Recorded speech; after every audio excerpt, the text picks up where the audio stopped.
panel on cyber offense versus privacy defense. It is one of the last panel discussions of the day, and it's great to see quite a few enthusiastic faces among the audience. I am Lina Jasmontaite from the Free University of Brussels, where I work on a Horizon 2020 project titled Constructing an Alliance for Value-Driven Cybersecurity. And I have to say that I'm really honored to chair the session, and I'm going to say a few words before I give the floor to the moderator of the session, Professor Tal Zarsky, and the four great speakers. We have a really great speakers coming from different countries and areas of expertise, and all of them have been working in the field of cybersecurity for some time now. So I think we're going to hear very interesting contributions. I also think that there is no greater place to host a debate on the need to defend privacy within cybersecurity measures as CPDP. And we saw it also in the jurisprudence of the European Court of Justice, in particular in the case called Bryan, which emphasized that we not only need to reflect on data protection principles, but also to reflect, to consider the practical questions. Now we are at a very interesting point in time where we recognize that our societies are dependent on IT infrastructure. And so the distinction between cyberspace and the actual space has become really wafer thin. At this point, we also recognized that the impact of cybersecurity risks can potentially be very severe, and we're saying that cybersecurity attacks on critical infrastructure may impede on the functioning of our modern societies is no longer an utopian claim to make. And we saw it in 2017. A lot of European organizations, and not only, and organizations elsewhere, have been crippled by two ransomware attacks known under the names of WannaCry and Petya. Petya malware was a very good example demonstrating that cyber attacks are the new reality and that they can have cascading effects that are in fact very hard to predict and anticipate. And while initially this attack targeted critical infrastructure in Ukraine, it also, such as like transportation and communication providers, banks, electricity providers, and government sites, it also affected a lot of organizations in other European countries, and not only. That include like France, Germany, Italy, and you can name many more. But perhaps the biggest losses as a result of the Petya attack were experienced by Maersk, which is the world's largest container ship vessel operator. Because of that ransomware attack, the functioning of the operations of Maersk were put on hold in several ports, and so it had actually a quite dramatic impact on the financial reports of a company. And we are also at the point where we recognize that vulnerabilities in information systems are difficult to avoid, and we are quite certain that we are going to continue to plague software and IT devices in the future. And now, therefore, we need to ask, how should we realize cybersecurity?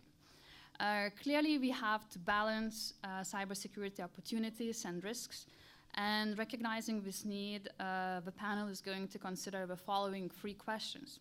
First of all, what would responsible vulnerability management entail? Secondly, to what extent are privacy and personal data protective measures limiting defense forces? And finally, which law territorially should apply to privacy and data protection in case of cross-border cyber operations? And with that, I will give the floor to Tal. Yes. Lina, thank you for setting this up. So on behalf of University of Haifa's Center for Cyber Law and Policy, I think it's very important for us to introduce a few cyber elements to this data protection conference. I didn't read the program very carefully, but I think it's probably one of the only panels on this.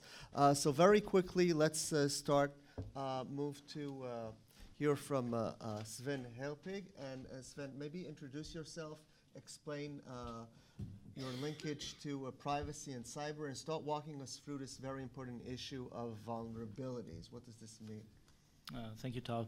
I'm currently working with the German think tank Stiftung Neue Verantwortung, and we're bringing together German and American cybersecurity experts to work on a variety of issues. One of those issues is vulnerability management, and I have the opportunity today here to indulge with what are vulnerabilities and why do nation states need a management for that. So the title is called Cyber Offense versus Privacy Defense.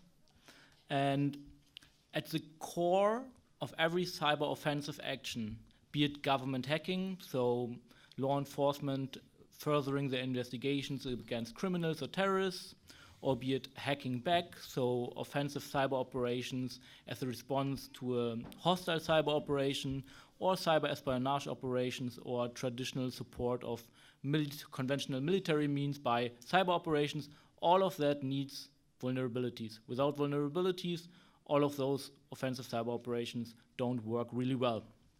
So what's a vulnerability? So I just looked up the shortest definition because it's very concise and very easy.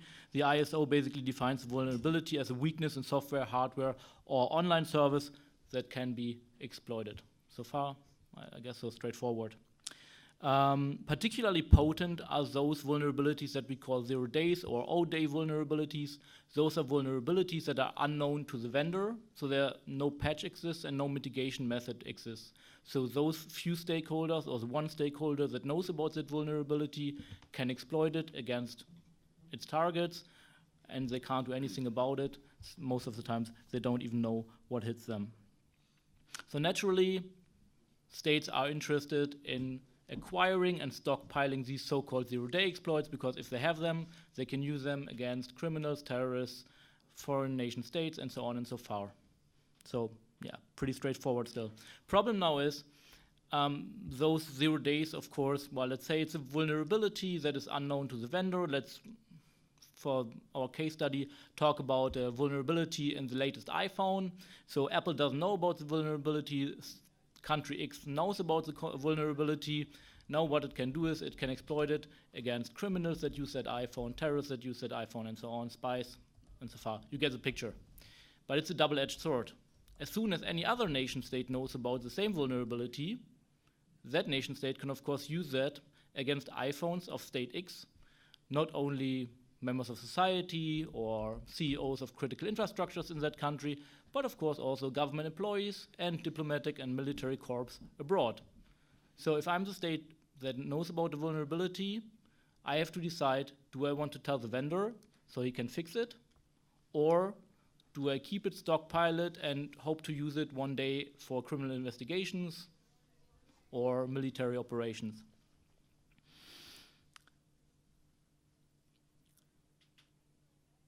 The stockpiling of those vulnerabilities basically undermines IT security.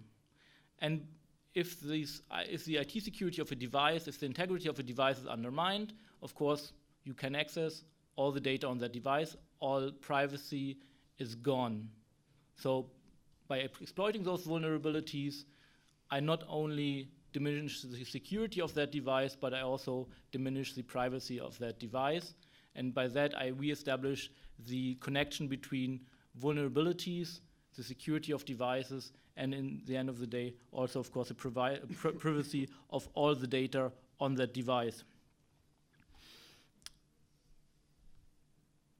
So if it's a double-edged sword, so what does it mean for a state? For a state, it means it has to decide how it treats vulnerabilities, and it has also, it's not binary. So the state will not say, okay, we stockpile all the vulnerabilities that we acquire, and it will not say, well, hopefully, and it will not say, okay, all the vulnerabilities that we acquire, that we know of, we will give to the vendor so that they can fix it.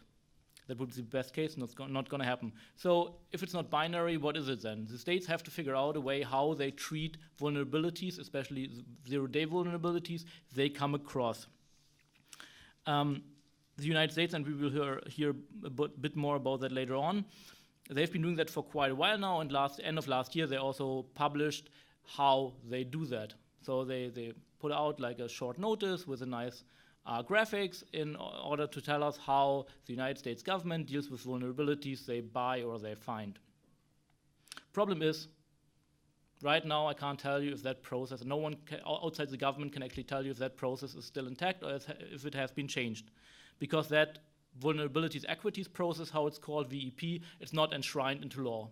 So by the time the White House published information about that, it might not be the same process that is currently being conducted. So that's why we need a process similar to the US, everywhere in every state across the world, but we need a better process. This process doesn't only have to enshrine this method, this equities process, this vulnerability management process into law, but it also has to include certain safeguards. I mentioned before we're working with a group of experts. So right now there are 45 experts from both countries, from all disciplines and all sectors, and we came up with a comprehensive list, or we hope at least comprehensive list of which safeguards nation states should put into the development of their own vulnerability management or vulnerability equities process. So the first one I already named, enshrining it into law. The second one is transparency reports. And by transparency reports, I don't mean only to the government, but really transparent so that everyone can access it, putting it on the government website. Why do we need that? Because, of course, the governments will argue, well, we used vulnerabilities, we stockpiled them, we bought them, and that was highly efficient, and we needed it, and that's the only way we can guarantee for national security. But as we've seen with similar activities, that might not be the entire truth. We need to know how many vulnerabilities were acquired, how long they were actually kept as in a stockpile, how many of them were used, and how many of them were actually successfully used. And the kicker would be, of course, how many vulnerabilities, while our government stockpiled them, were used by other governments against our own critical infrastructures, our own society. Third point is parliamentary oversight, clear as day. Fourth point is, well, we need to safeguard that stockpile. So if the governments want to keep vulnerabilities, they have to make sure that those vulnerabilities don't get out. So we heard it earlier, Petya, not Petya, WannaCry, they were based on a vulnerability that was actually stockpiled by the US government, namely by the NSACA, and which found its way through a group called the shadow brokers to the internet, and then could be used by any group that would like to weaponize it and use it against critical infrastructures worldwide. So basically, even if the most powerful, or some of the most powerful intelligence agencies in the world were not able to safeguard their vulnerabilities, can others do that? We need to answer that question. Another point that needs to be taken into consideration is, of course, we need a bias towards disclosure. So when governments acquire those vulnerabilities, the first instinct should be, well, let's give it to the vendor to fix it. Only in very small and rare cases should they keep those vulnerabilities, because it might be a vulnerability in an encrypted messenger that is only used by terrorists for the sake of the argument. Then, of course, no one else can do something with it, so they might want to keep it. We need detailed evaluation criteria. So the American process is more of equity, so every ministry can basically say if they think that vulnerability should be kept or not. But there are a lot of criteria that should be taken into consideration. For example, the vulnerabilities that we find, is it remotely exploitable, only locally exploitable? So if I'm a law enforcement agency, do I need to have the iPhone in my hand and connect it to my computer and then I can crack it? Or do I just need to know the IP address or the email address of that phone and I can crack it wherever it is in the world? That makes a huge difference. The other way around, I know vulnerability and it's really severe vulnerability, so I would give it to the vendor, but the vendor doesn't exist anymore, or it doesn't support that product anymore, end of life cycle. So should I still then make it public to warn someone, or can I just keep it? These are important questions that need to be answered in the process. And of course, just because we say we want to keep and stockpile one vulnerability, we shouldn't keep it forever. There has to be a constant reevaluation of that vulnerability. So maybe the first evaluation said, okay, we are not using it in critical infrastructures, our government networks don't use it, let's just not give it to the vendor. Half a year later, 1 year later, it might look different. Maybe by that time also other stakeholders have already discovered that vulnerability and might be exploiting it against us. And that leads to a point that has been raised last year only, which is like more research on collision rates. Collision rates basically means how long does it take on average between a certain vulnerability is discovered by one stakeholder and parallel by another stakeholder. And that gives us roughly the time that we can, if we want, stockpile a vulnerability without anyone else knowing about it. So I just want to stop here and conclude on we have a lot of work ahead of us. Thank you.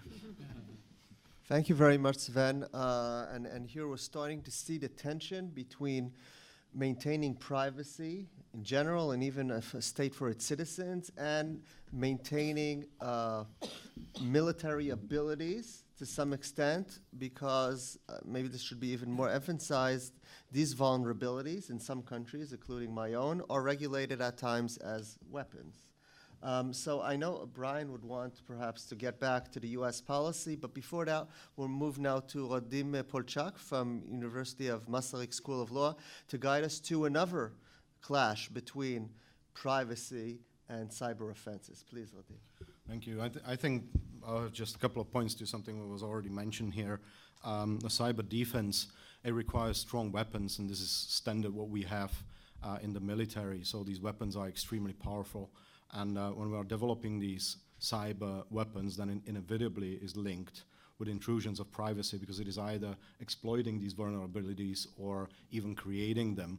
And but first, something which I wanted to mention at first is there is a kind of confusion in terms of terminology, because for us as for lawyers, when you say defense, then it means activities that you perform in order to defend the sovereignty of a state or of an independent nation. Military people, they understand it in a bit different manner. When you say cyber defense, then mostly it means offensive use of cyber capability. So when you hear military people speaking about cyber defense, then you have to translate it to the legal language as cyber offense. That's a bit confusing, but that's how things are. And my point is that we speak about proportionality in law, constitutional proportionality. Sofia will speak about it further. And here we have privacy intrusions, and we reason it with, it's extremely problematic when we reason it with security or defense, because security means nothing, and defense means nothing as well. Because, for instance, Kim Jong, whatever, has also security. Adolf Hitler has security. Had security, hopefully, and that should not represent a value because it doesn't have any content. When we say security or defense, and when we would like to put it into this constitutional framework of proportionality, we have to say security of what or defending what. And in our legal systems, in standard rule of law, democratic state, we have to say that what we are securing privacy, we are securing other fundamental rights, freedom of speech, freedom of information, and all these information rights. So this is what we can put into the framework of proportionality, and then we have relevant arguments. Then we don't say we limit privacy because of security, because security has no meaning, but we limit privacy because of security of privacy, because of security of freedom of speech, etc. But here, when we speak about the cyber defense and about these big guns, the situation gets even more problematic because we have potential threat versus actual intrusion. If we speak about kinetic weapons, tanks, then if you buy a tank or if you acquire a tank, it doesn't include violation or intrusion of anybody's rights. You just buy it and then you store it somewhere, and you intrude somebody's rights when there is some actual threat to sovereignty of the country. While here, we need to intrude somebody's privacy in order to get these weapons. And this is a new situation for proportionality assessment. And in my country, there was an attempt to legislate cyber defense and these defensive capabilities, the acquisition of these big guns, and it didn't go well politically simply because it was extremely difficult to argue in favor of intrusion of privacy and to argue this intrusion just by potential possibility of somebody threatening our sovereignty. That's one point. And my second point is the question of sovereignty. We have Tallinn Manual, version 1. It said we have to tackle sovereignty on the same grounds as it is tackled traditionally in public international law. It means on the basis of territory. So every state is sovereign on its own territory. Now we have Tallinn Manual version 2, and it says the same. So it is basically replicating the traditional concept of territorial-based sovereignty. And that doesn't work in practice. We have situations when we can say that a state exercises its full sovereign powers on the territory of another state through having control of information system or some information infrastructure that is physically located on the territory of another state. That's one side of the coin. The other side of the coin is that in some cases sovereign states cannot fully and effectively exercise their sovereignty over their own territory, over the systems that are located on that territory. And then it is probably not fair to say that there is due diligence, for instance, with respect to these systems. So that's the opinion that we expressed in a recent book together with that gentleman sitting over there, Dan Swanderson. It's called Information Sovereignty. And there we argue that this territorial concept of sovereignty is simply not sufficient to tackle this problem. And we need not to abolish it, but to adopt a kind of alternative approach that would serve these practical problems. So that's my 5 cents. Thank you. So, thank you very much, Radim. And as we see slowly, we're starting to identify that cyber weapons start generating new forms of balances with privacy concerns specifically and human rights in general. And perhaps when we conclude, we'll start having a discussion trying to identify additional points where the cyber weaponry and the cyber military environment generate these new balances with human rights and specifically privacy. But before that, we will move to hear from Dr. Sofia Casimiro from the Portuguese Military Academy. So Sofia will walk us through additional elements which generate a conflict between privacy and cyber offenses. Please. Thank you very much, Tal. I will start by quoting Eric Schmidt. I believe this is a very appropriate sentence for the topics we are discussing. Eric Schmidt said that the internet is the first thing that humanity has built that humanity doesn't understand. And that's where we stand now, in this intersection between cyber operations, cyber defense, cyber security, and privacy. We are still struggling with the challenges that cyberspace brings to us. And I have a slide with some of these challenges. Of course, these are not an exhaustive list. These are just some of the challenges. For example, the cross-border nature of cyberspace, the multidisciplinarity, the terminology. It seems like a minor challenge, but it's not. Let's just stop a minute to think about all the new lexico, the DDoS, the farming, the phishing, the sniffing, the snooping, the spoofing, and so many others. And one particular challenge that I believe it's the main challenge that we have in cyberspace, and it is a challenge for cyber defense, for cyber security in general, and that challenge is anonymity. As we know, anonymity is the rule in the internet, and anonymity raises the difficulty of identifying the person or the entity who is responsible for a wrongful act in the internet or through electronic means. It doesn't have to be through the internet. And I have some illustrative examples that you may know about these difficulties in identification of the perpetrator, what we call in this area of cybersecurity attribution. This is the case, for example, of the unauthorized access to the email server of the Democratic National Committee in the United States. Was it attributable to Russia? And other examples, the attack to the Sony Pictures Entertainment Company, also in the United States. Was it attributable to North Korea? We really don't know at this moment. We don't know.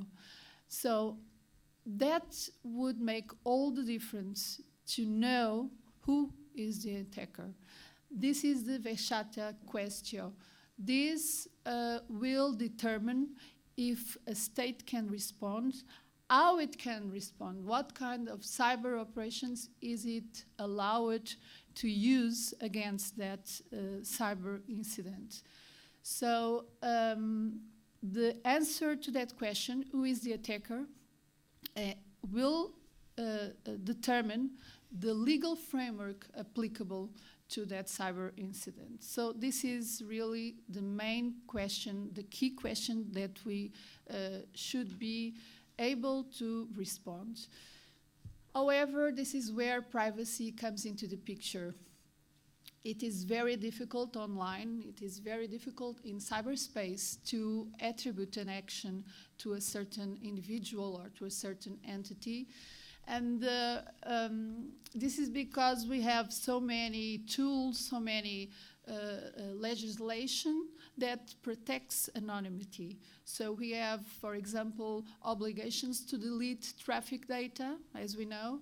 We have the permission to use encryption tools. We have the possibility to use collective networks without identification of the user. We have the spoofing technology available to everyone. And we have many other rules and legislation, such as the famous GDPR, which is protecting and reinforcing this anonymity online.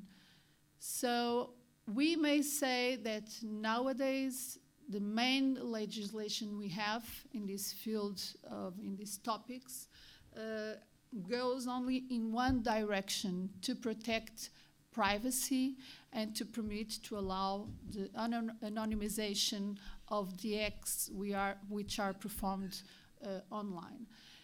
What I say is, when we are discussing about cybersecurity and cyber defense, and this is another example, not only the legislation, but we have several legal opinions and court decisions which reinforce the protection of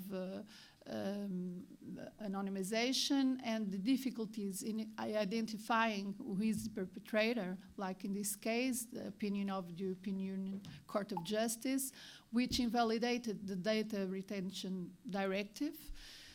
What I say in response to this kind of legislation is that I agree with this legislation. Of course, we need to protect privacy, but we are forgetting the other side of the story.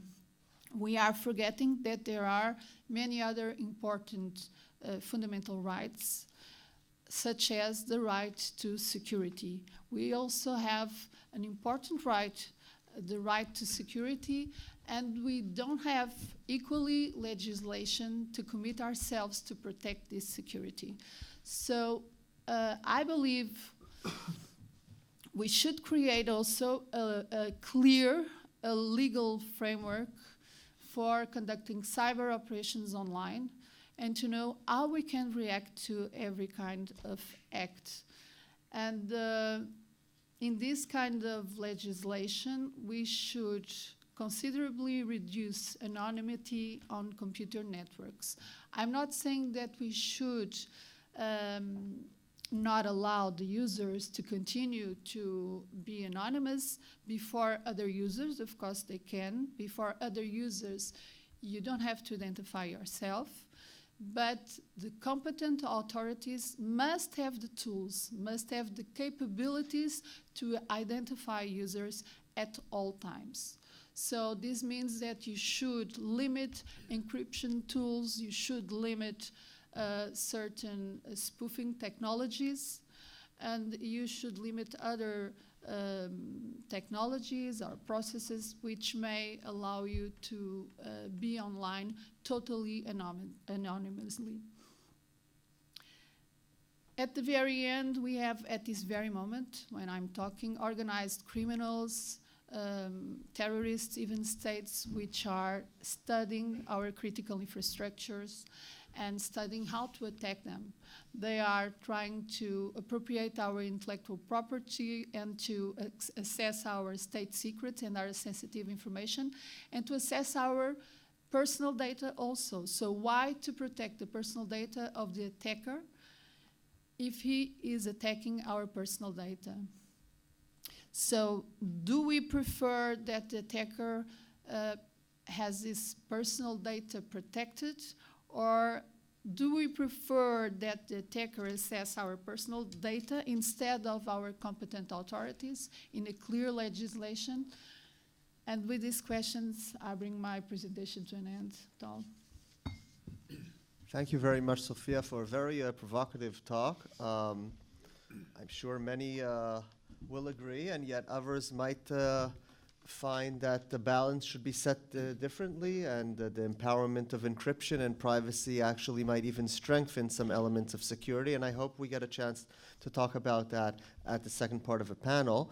But before that, we move to Bryan Cunnignham, currently from UC Irvine, but with extensive experience in all realms of privacy and security. And Bryan will talk about a few of the ideas we mentioned, not only the vulnerability discussion, but also in Sofia's notes, we heard that a very interesting dynamic in the cyber realm is arising. Not only do governments act to protect their citizens, but states try and engage in self-help by the commercial firms themselves. So this might sound like anarchy to some or an efficient outcome to others.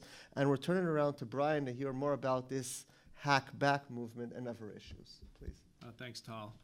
As much as we Americans love to talk about ourselves, though maybe not so much these days as in previous days, I'd like to make a couple of observations about the larger topic, and then I'll turn to some of the developments in the U.S. I think the first thing to say about the potential privacy and civil liberties, and I add the term civil liberties quite intentionally because I think in some ways the threats of offensive cyber activities are more towards civil liberties than privacy, but I'll circle back to that in a second. I think the first thing to say about this topic is no one really knows. We're all guessing and speculating, and part of that is because there are no accepted or even well understood norms about how governments, and certainly not the private sector, can behave in this area. Secondly is the constantly evolving cycle of attack, defense, and counterattack technologies. Almost the day you make a statement about offensive cyber capabilities, your statement's out of date because new defenses have been discovered and new offenses have been discovered as a result.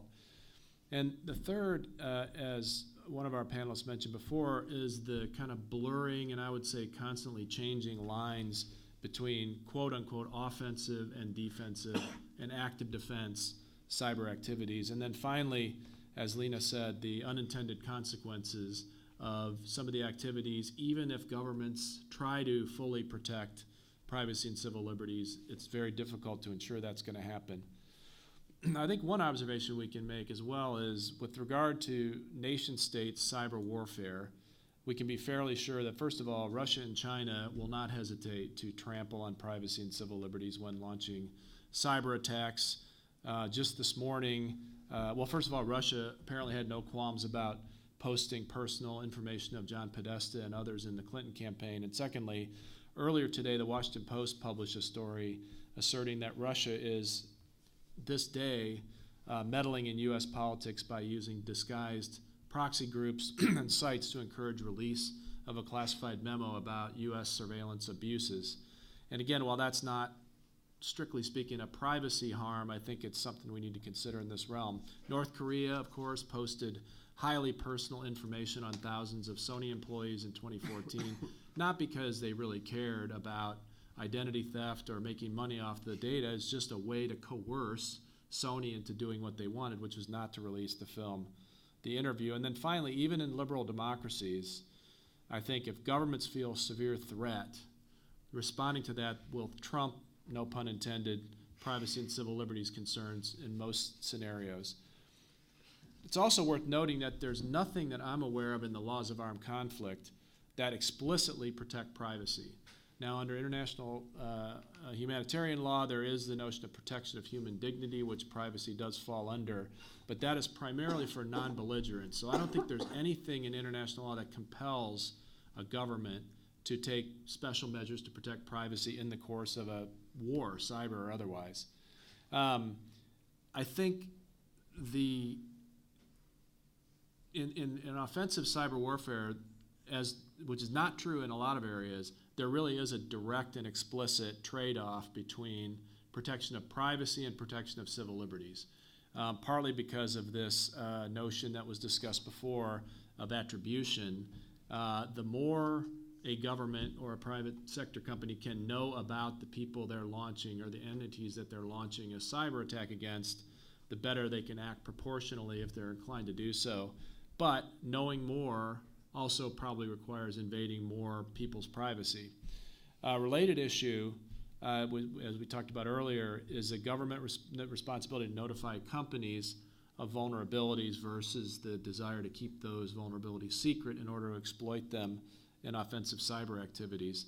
And the first thing I would say about that, at least in the U.S., is that defense agencies and the intelligence community in our country do have a responsibility under executive orders to protect privacy and civil liberties. However, the primary mission of these agencies is the defense of the country against threats.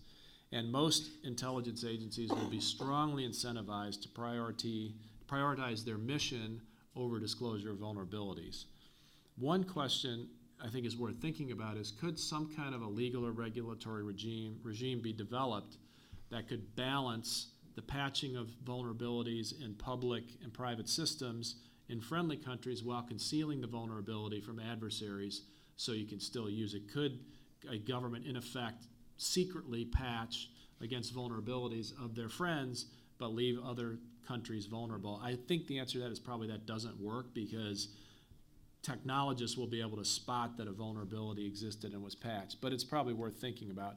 And then I think the last issue with regard to vulnerabilities is the issue of governments inserting deliberately vulnerabilities into commercial technology as opposed to just discovering them and not disclosing them. I think that's a set of intelligence activities that are not sufficiently regulated. And finally, there are many other methods for government to launch offensive cyber activities besides vulnerabilities exploitation. So that's a problem that we need to deal with, but there's a lot of other issues we need to deal with in that area as well. I agree with Sofia that attribution is probably the key question in cybersecurity for the next decade. I'm overstating a little bit compared to what you did, but I think that's a fair statement. And again, this presents a clear conflict between the protection of privacy and the protection of civil liberties, because the biggest risk of offensive cyber operations is striking the wrong target and causing collateral damage to individuals and entities that you didn't intend to target.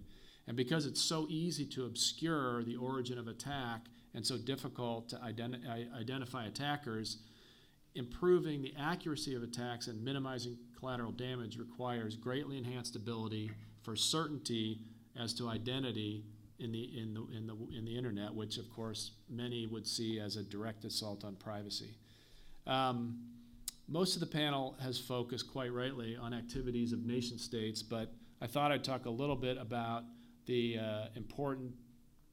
importance of considering potential privacy and civil liberties implications of offensive cyber activities by private parties. I don't know, Tal, I may have gone on too long. Do you want me to wait and do that in a bit? Okay. So governments, I think we're in this strange time in history, which for the United States probably goes back to the early 1800s since we've had this issue, where a key threat to the national security of the country is directed at private sector entities.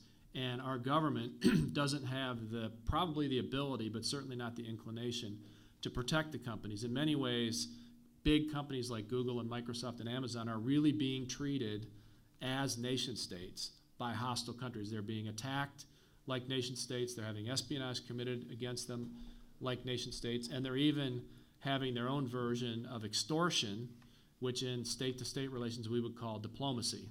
So when China threatens Google if they don't allow access to dissenters' identities, they'll get kicked out of the country, or when North Korea retaliates against Sony with a massive attack, that's the way countries treat each other, at least countries that you wouldn't want to live in.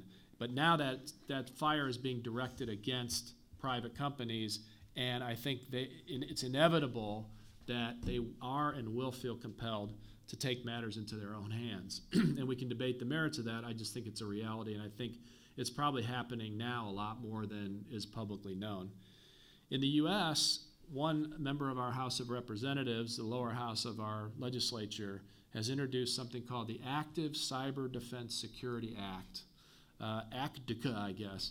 And this purports to, if passed into law, provide safe harbor or immunity from criminal prosecution under the Computer Fraud and Abuse Act, which is our main anti-cyber hacking statute, for limited active defense or offensive cyber activities, including so-called attributional technology, which is any capability to better identify attackers.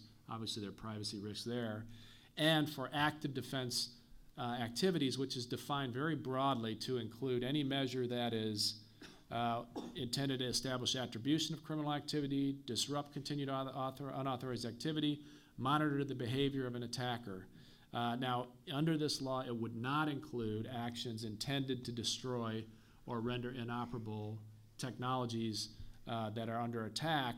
However, there's a lot of leeway, I think, in the language it does not require you to take extraordinary measures to protect against that. There's two really interesting parts of this legislation, I think, and I don't often say good things about the U.S. Congress, and I'm not sure that this act overall is a great idea, but there's a couple of really smart things they did in it.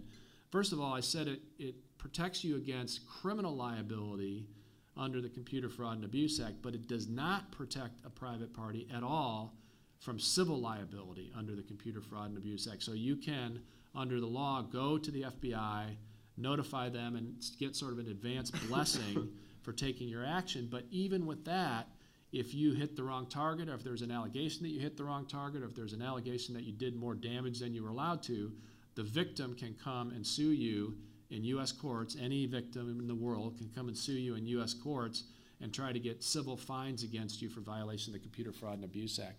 The other thing is that, as I mentioned, it does require you, under some circumstances, to notify the FBI before you take offensive cyber actions, and gives you a little bit more safe harbor if you seek from the FBI kind of a blessing that says you're okay to do this. So it creates a lot of interesting loosening of, in some ways, of legal limitations on offensive cyber activities, but also increasing the mechanisms for a company or an individual to be held liable for those. And I don't know how far this particular bill is going to go. It was introduced by one member of Congress. I think there are a few co-sponsors. But I do believe that some version of this is going to become law, because it has to, because the companies are just going to do it, and we won't tolerate for long them doing it with no legal structure. But at the same time, once something like that does become law, it's going to create a lot of litigation around both attribution and privacy. And I think that's the future.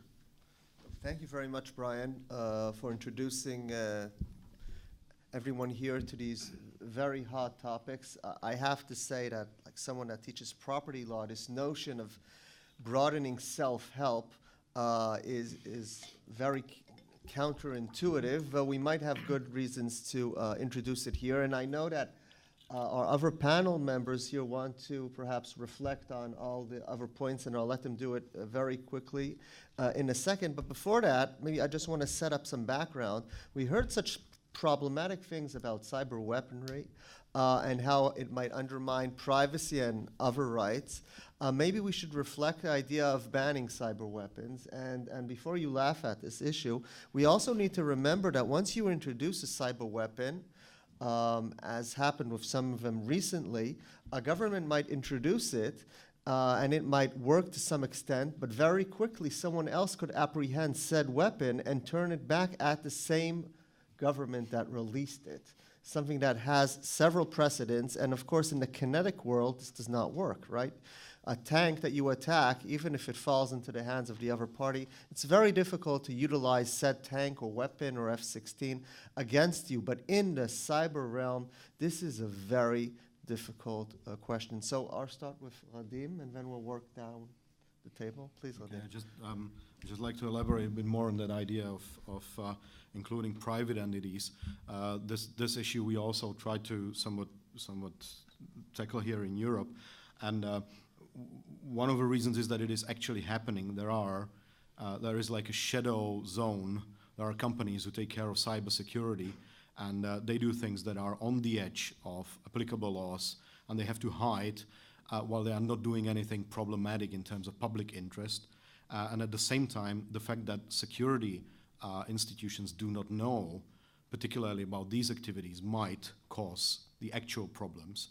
And second reason is that, and this we realized when in my country, when we try to put down something that would lay down rules for the acquisition of actual cyber weapons, these offensive cyber weapons, there's difference between states and individuals. States can do anything which is authorized by the law, while individuals can do anything which is not prohibited by the law. That's a big difference.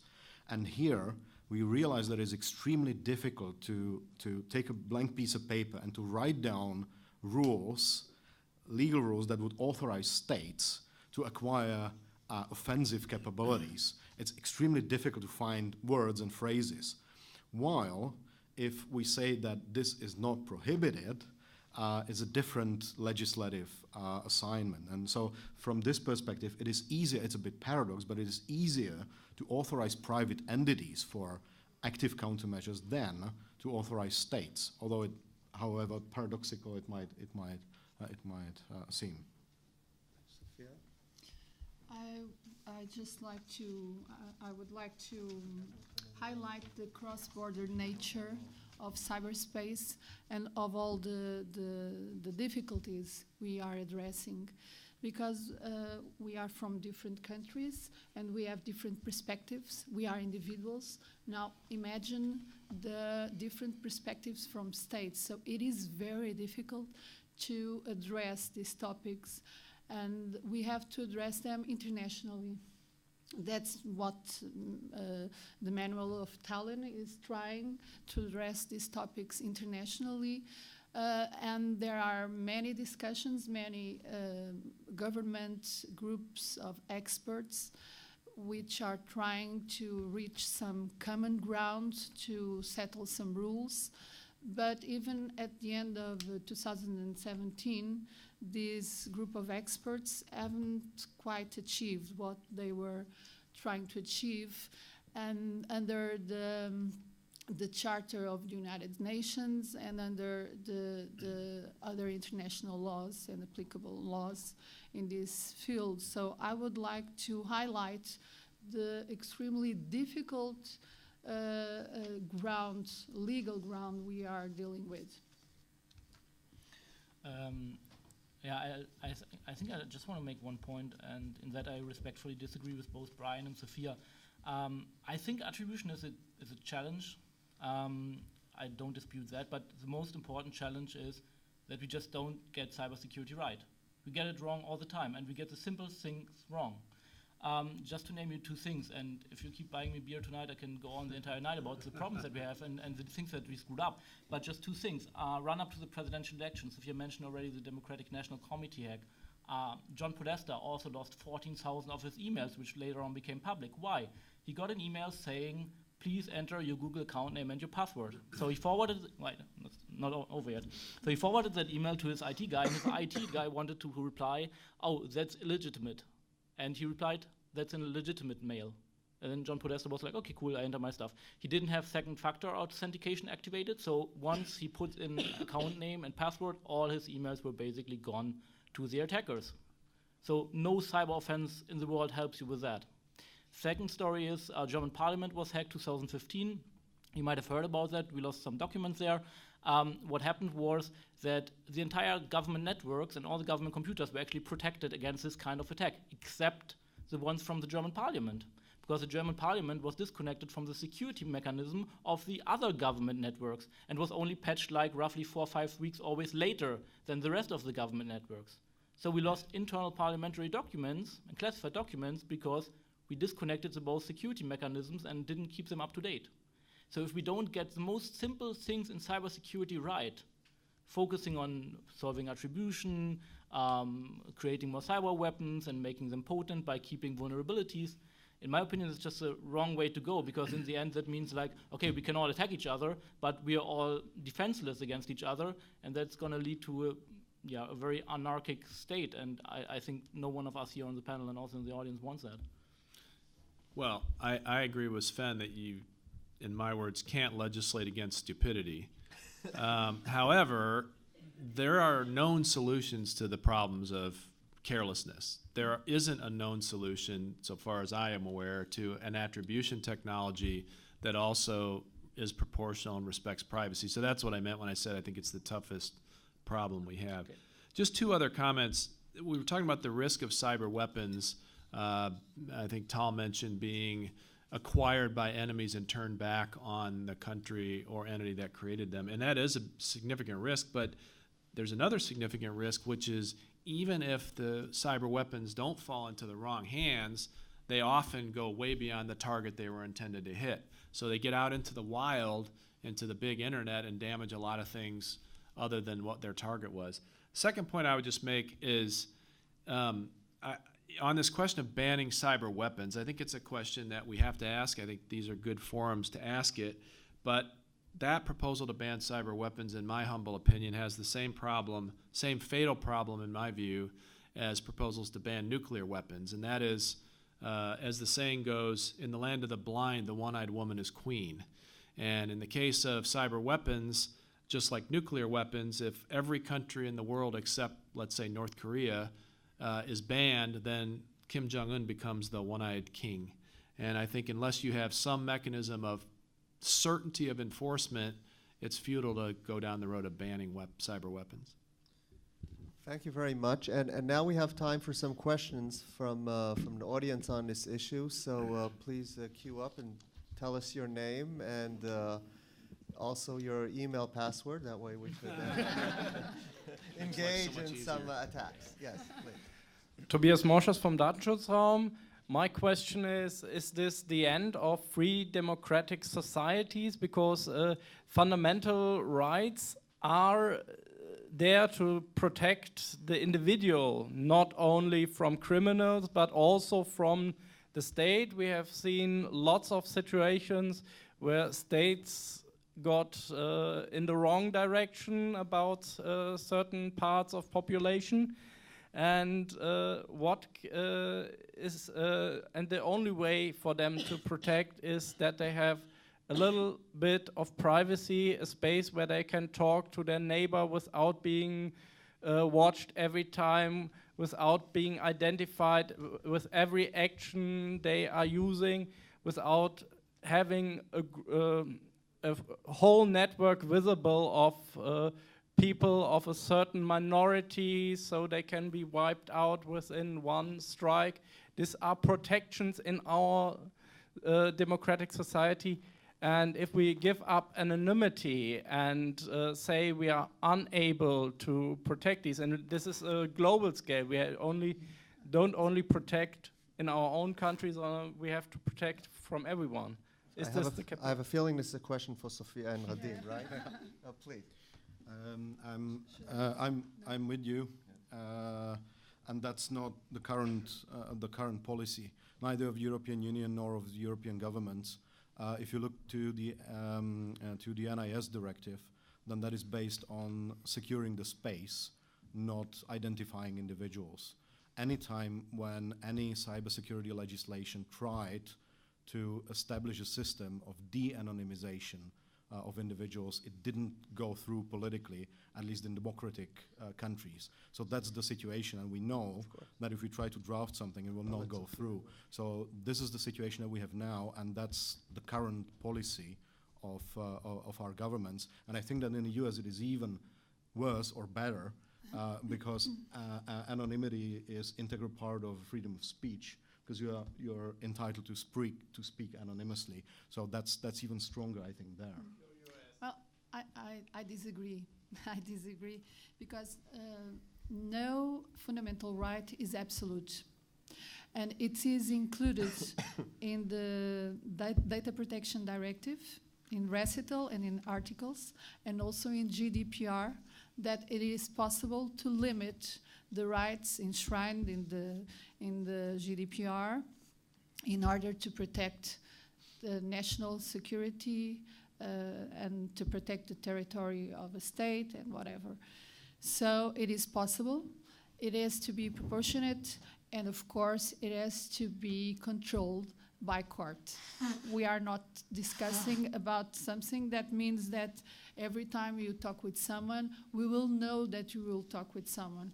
What we are saying is that in case you are committing an illicit act, it will be possible afterwards to go trace back what you did and to go to the origin of the act. That's what we are saying. Those are totally different things.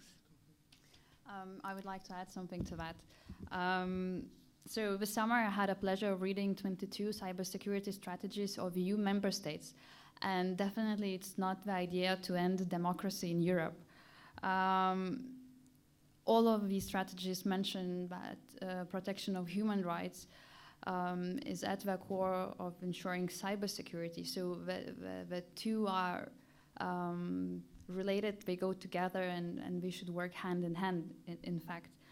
And this is, of course, at the policy level, and we have to see how it works on the practical level as well, and this is why we are having this panel right now. Please. So, Andrew Adams, Meiji University.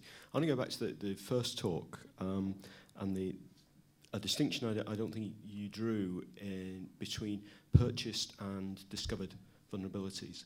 I think that's a clear. One of the things you talked about was the evaluation and the ongoing evaluation of things like how likely is it that this vulnerability will have been discovered. I think one clear thing that's missing I've seen from a lot of these evaluations is that if something is available on the open market, that's clearly the case that somebody else has already found it and may offer it for sale. Now, there is an analysis which says you may trust them that if they want to keep selling you vulnerabilities in the future, they may not reveal it to someone else because you may be able to see that it's been used. But I do think that that's a strong difference, and that any evaluation scheme should be saying things that you can discover because you're a nation state and because you can put a great deal of money, a great deal of resource into this is one thing. Buying it on the open market and then keeping it to yourself is really a very stupid move in general. Totally agree. Plus, that's why, for example, the German government is currently setting up their vulnerability management scheme, and they actually decided against buying any kind of vulnerabilities, but just acquiring those they can find via research. Also, they argue so far. I just want to add that I agree with your analysis, but we have to understand that in many instances, people do not update their software and when you don't update your software, you are in a vulnerable position, and that is something that maybe a state will want to take advantage of. And the more you spread the fact that there's this vulnerability, maybe that will allow these quicker updates. So it's not that simple, this balance, and I think that maybe a nuanced approach that also looks at the extent of a damage and the context probably also should be applied here. Please. Yes, Eric Suave of the Swedish Defense Research Agency, one of several Swedish defense authorities that have recently been tasked with developing active cyber defense capabilities. And I conduct legal research there. So I have two questions for you with respect to oversight. The first one is, with respect to the VEP, or something similar to a VEP, it's like coordinated disclosure, how does that relate to an Article 36 evaluation of cyber technology as a weapon? Are they standalone processes? Do they supplement each other? Should the Article 36 process be baked into a VEP process, for example? Secondly, could we also lift the discussion to something along the lines of the balance of power, or the implications for international peace and security? As someone working for a small democratic state, there is certainly a deficit of research to go on. It's very US focused or UK focused, big cyber powers here and there. And I can catch on to, or suggest two themes that have already been discussed here. One is, of course, well, the private conveyors of exploits, such as exploit markets, offensive exploit markets, lawful hacking suppliers, electronic warfare, cyber electronic warfare, and cyber warfare providers. Sure, a state like the US might actually benefit from them because they have the market prowess to sort of adopt and form such industries. Whereas a small state like my own, Sweden, well, what do we have to look forward to? Well, if we buy something from them, we would be buying the same thing that Sudan has. It's you have a democratic state who wants to, they want internet freedom and security, and then you have Sudan, and we have the same capabilities. This is of course something of a conundrum for us. And also with respect to the international partnerships, not the public-private partnerships, but the international partnerships in which these capabilities are developed. I'm somewhat surprised, for example, within the 14 Eyes and 5 Eyes collaborations, that there is so little collaboration on oversight. Consider this, for example. Countries like Sweden and Denmark now have the capabilities or the mandate to use these type of weapons, but they do not even have authorization procedures for them. They do not have oversight bodies for them. These are countries sitting next to Russia, a state who might actually use kinetic force in return to a cyber incident. So maybe we could reflect on this in the panel, even though it goes beyond the topic of privacy versus cyber weapons. I'll just note that these questions are so complex, especially because it's very difficult to figure out this notion of cyber deterrence, which is at the basis of these analyses. And when you had nuclear powers, you could figure out what deterrence means, but in this context, figuring out how deterrence works is very difficult. But maybe our other panelists want to reflect on this, on the issues we've heard.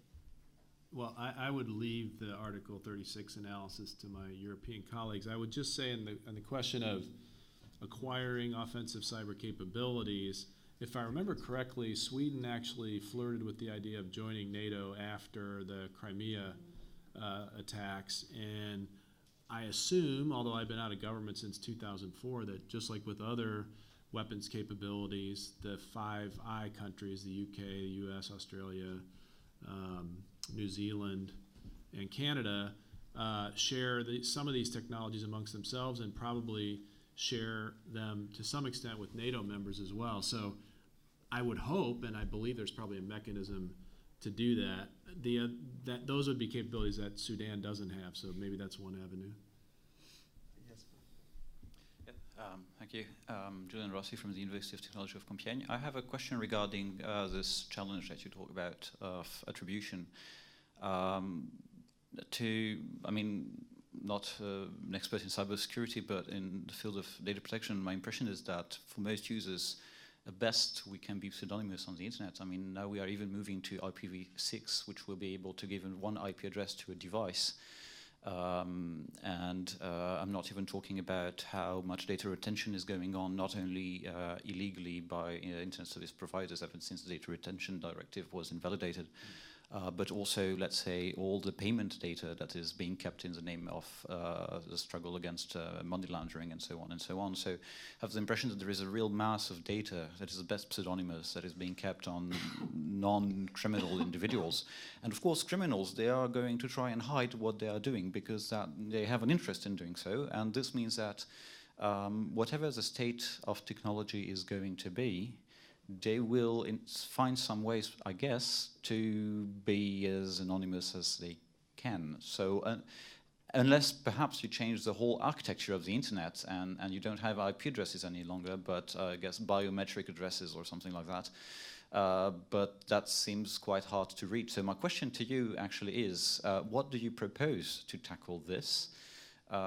Because even if let's say there was a broad agreement to do this, I don't really understand how you can tackle the problem of identifiability of cyber criminals, whereas normal citizens are more and more identifiable as a matter of fact. Thank you.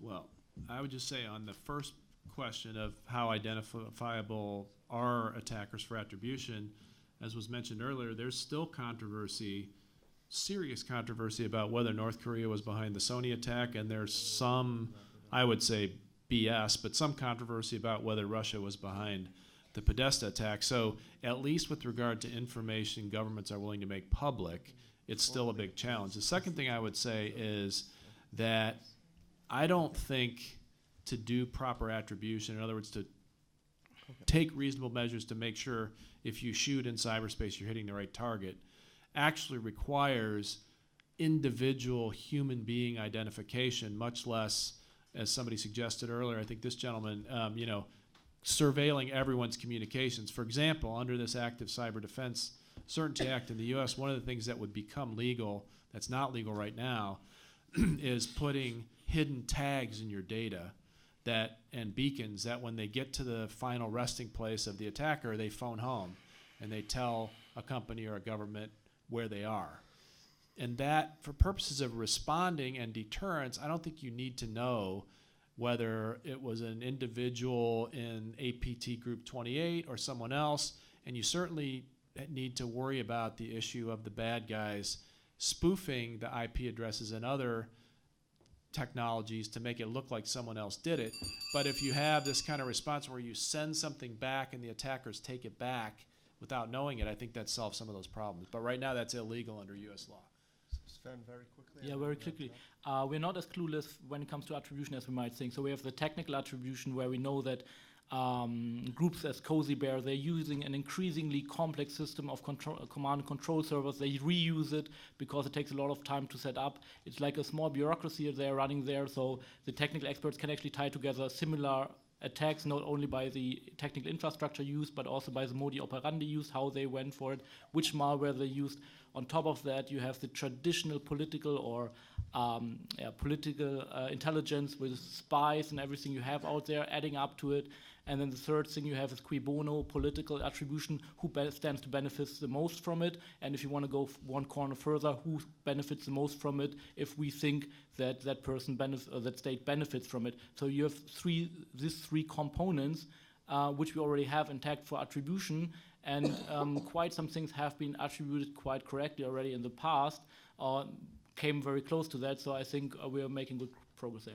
I want to thank our speakers and our chair very much for introducing us to this new issue, and the audience for their patience at this late hour. And perhaps we all learned something about an academic and policy issue that pertains both to public and private entities, and involve also issues that are on the military level, on a public relations level, and also related to fundamental rights. Thank you.